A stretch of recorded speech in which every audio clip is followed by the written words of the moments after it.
Hello மாணவ கண்மணிகளே, இன்றைக்கு நம்ம இந்த வீடியோவில் எதை பற்றி பார்க்க போகிறோம் அப்படின்னா 8ஆம் வகுப்பு சமூக அறிவியல் அலகு 2ல் வர்த்தகத்திலிருந்து பேரரசு வரை. ஹலோ மாணவ கண்மணிகளே,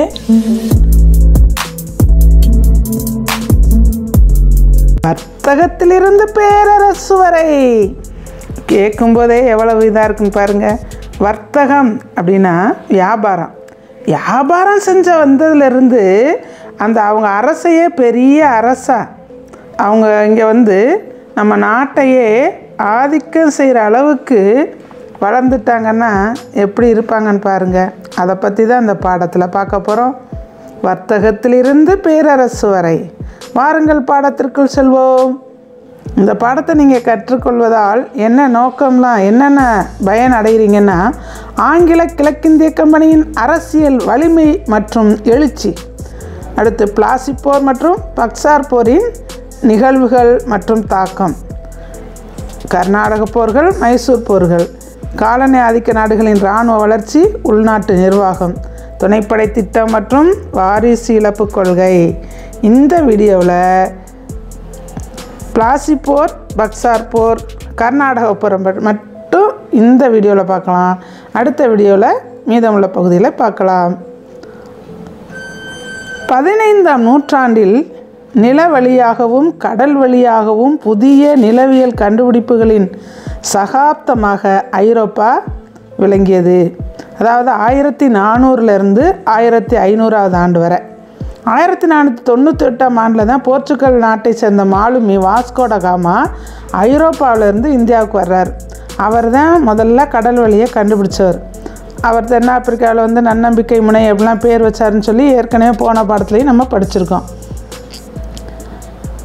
வணிகத்தின் மூலம் அதிக லாபம் பெறுவதும் மற்றும் அரசியல் ஆதிக்கத்தை ஏற்படுத்துவதும் தான் அவங்களுடைய நோக்கமாக இருந்துச்சு. வங்காளத்தின் வெற்றிக்கு பின் ஆங்கில கிழக்கிந்திய கம்பெனியின் ஆட்சி இந்தியாவில் வலுவடைந்தது. இதன் முக்கிய நோக்கம் வணிகம் மற்றும் ஆட்சி அதிகாரத்தை விரிவுபடுத்துவதே ஆகும். ஆங்கில கிழக்கிந்திய கம்பெனியின் ஆட்சியை எப்படி நிறுவுறாங்க அப்படின்னா, முதல்ல நடந்த போர் பிளாசி போர்.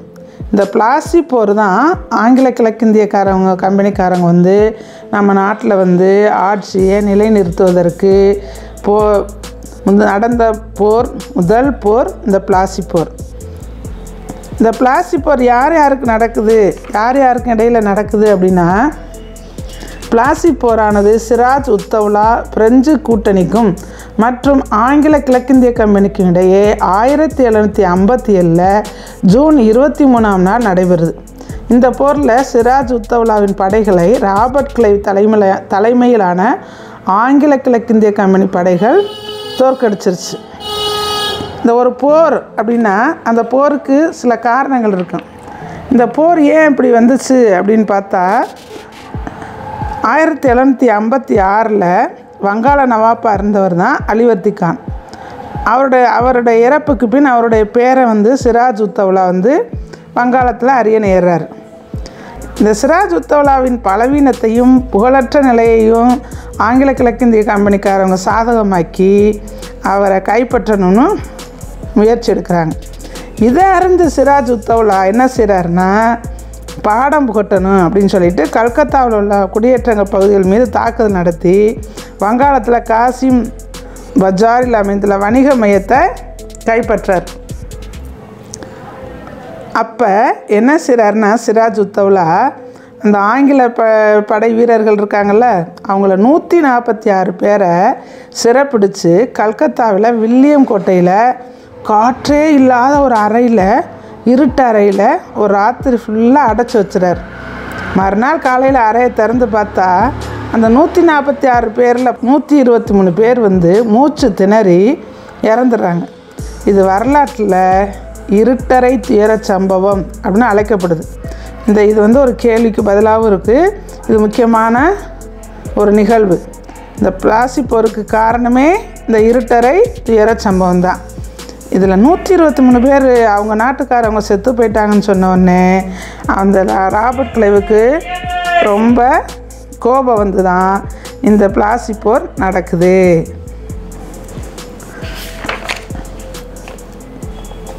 அப்போ இந்த பிளாசி போரில் ஆங்கில கிழக்கிந்திய கம்பெனிக்கார வெற்றி பெற்றதுனால பிளாசி போர் வெற்றி ஆங்கிலேயரது அரசியல் அதிகாரத்தை இந்தியாவில் தொடங்கி வைத்தது மட்டுமல்லாமல் அடுத்த 2 நூற்றாண்டுகளுக்கு அவர்களது ஆதிக்கத்தை நீடிக்கவும் செய்தது.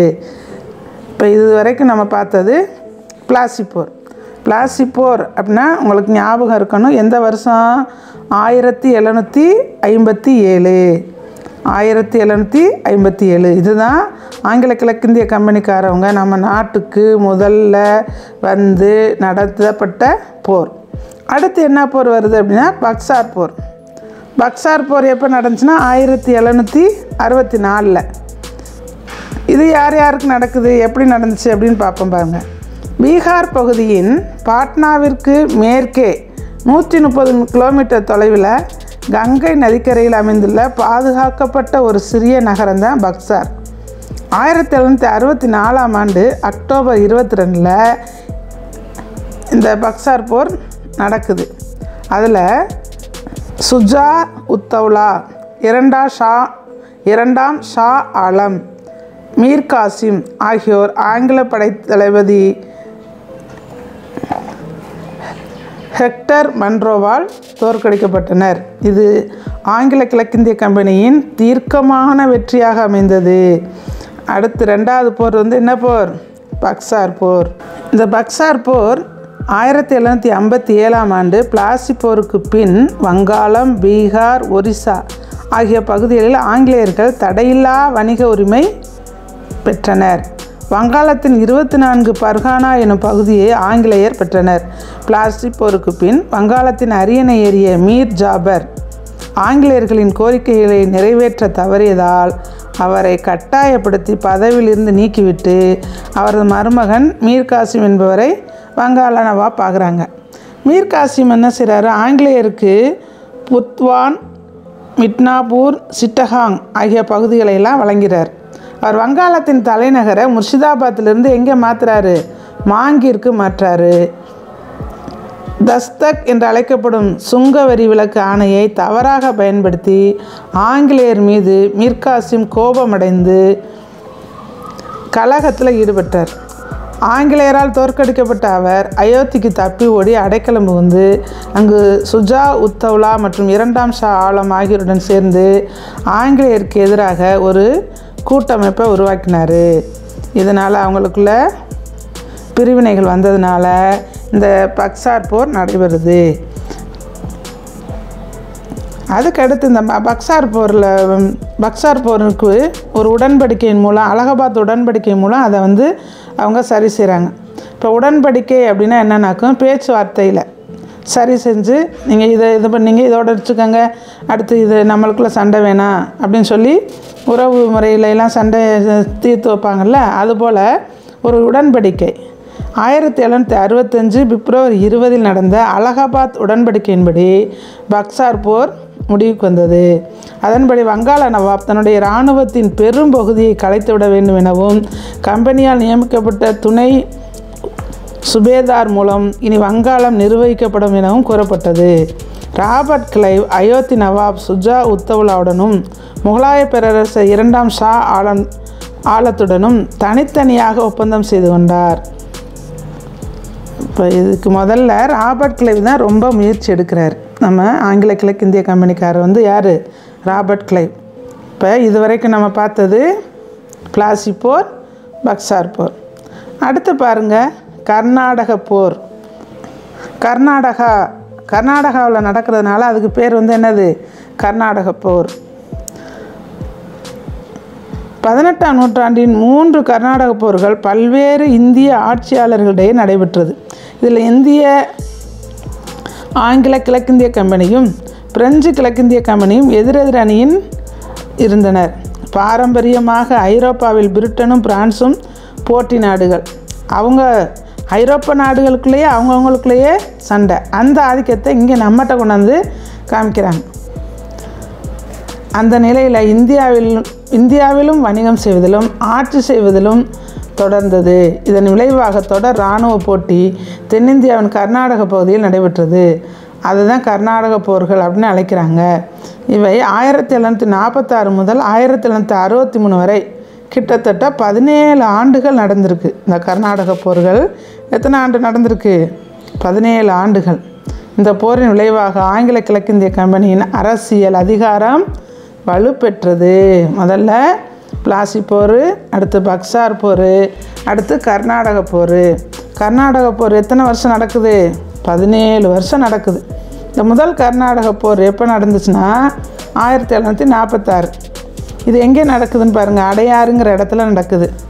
சென்னையில் அடையாறு நதிக்கரையில் அமைந்துள்ள சாந்தோம், சென்னையில் இருக்க இந்த சாந்தோம் கடற்கரை என்ற இடத்தில் கர்நாடக நவாப் அன்வாருதீனுக்கும் பிரெஞ்சு படைக்கும் இடையே இந்த போர் நடக்குது. அன்வாருதீன் ஆங்கிலேயரின் உதவியை நாடினார். கேப்டன் பாரடைஸ் தலைமையிலான மிகச்சிறிய பிரெஞ்சு படை மாபூஸ் கான் தலைமையிலான மிக வலிமை வாய்ந்த நவாப் படையினை தோற்கடித்தது.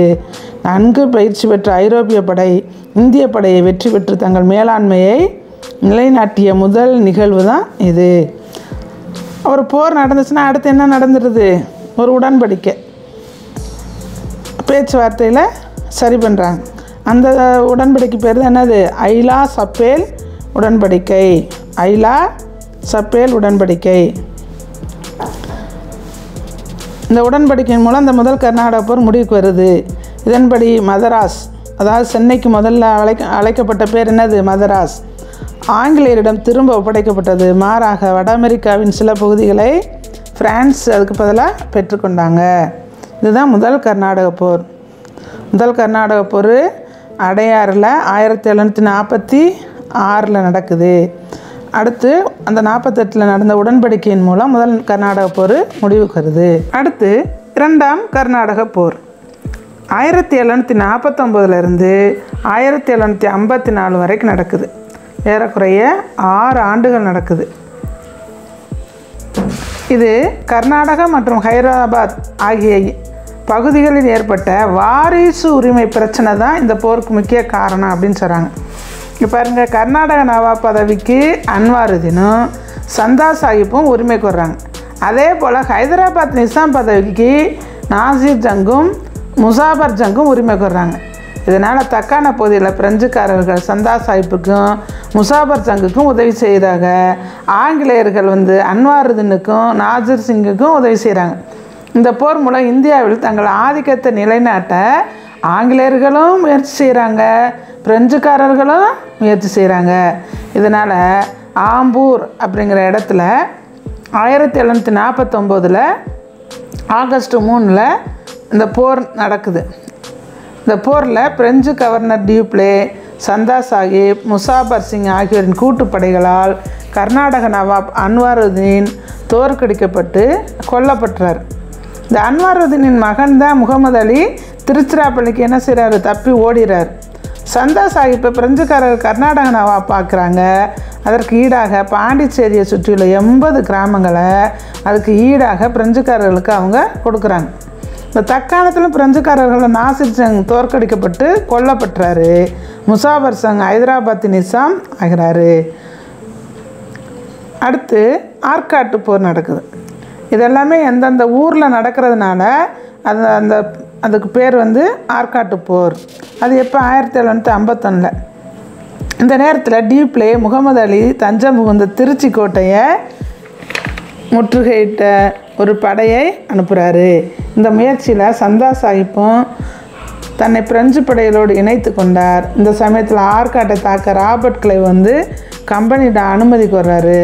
ஆங்கிலேய கவர்னர் சாண்டர்ஸ் ராபர்ட் கிளைவ் திட்டத்துக்கு அனுமதி வழங்கி 200 ஆங்கில படையினர் 300 இந்திய படை வீரர்களுடன் கிளைவ் ஆற்காட்டை தாக்கி கைப்பற்றார்.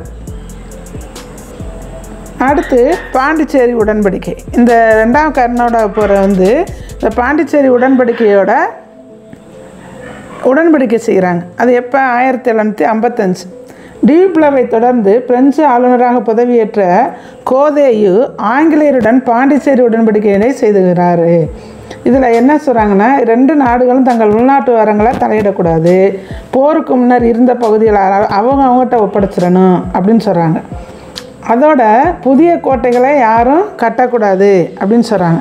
ஏன்னா ஆங்கிலேயர்கள் வந்து தான் நம்ம நாட்டில் கடலூரில் கோட்டை கட்டுறாங்க, சென்னையில் அங்கே எங்கே பெரிய பெரிய கோட்டைகள்லாம் இன்னமும் இருக்குல்ல, அது பூராமே அவங்க கட்டின கோட்டைகள் தான். அப்போ கோட்டையெல்லாம் கட்டக்கூடாது அப்படின்னு சொல்கிறாங்க. ஆனாலும் இந்த இது வந்து திருப்தி அடையலை, ஒரு முடிவை இல்லை. முகமது அலியை கர்நாடக நவாபாக்கிய நியமித்ததன் மூலம் ஆங்கிலேயர்கள் இந்தியாவில் தங்கள் மேலாண்மையை நிலைநாட்டினர். ஹைதராபாத்தில் பிரெஞ்சுக்காரர்கள் வலிமையுடன் காணப்பட்டாலும் இந்த போர் அவர்கள் தக்கான பகுதியில் வலிமை குன்றியவர்கள் என்பதை நிரூபித்தது. அடுத்து இதோட 2ஆம் கர்நாடக போர் முடிஞ்சிச்சு. இந்த நம்ம புக்கில் 13ஆம் பக்கத்தில் இருக்கு பாருங்க. இந்த பக்சார் போர்னா பக்சார் அப்படிங்கிற அந்த ஊரில் நடந்தனால பக்சார் போர், பிளாசி அப்படிங்கிற இடத்துல நடந்தனால பிளாசி போர். இப்போ மைசூர் போர் அப்படின்னா அந்த மைசூர் பகுதியில் நடந்தது. கர்நாடக போர்னால் அந்த கர்நாடக பகுதியில் ஆற்காடு, ஆம்பூர் போர்லாம் சொன்னோம்ல, அதெல்லாம் இந்த மாதிரி நீங்கள் அந்த மேப்பையும் புரட்டி பார்த்து தெரிஞ்சுக்கிறணும்.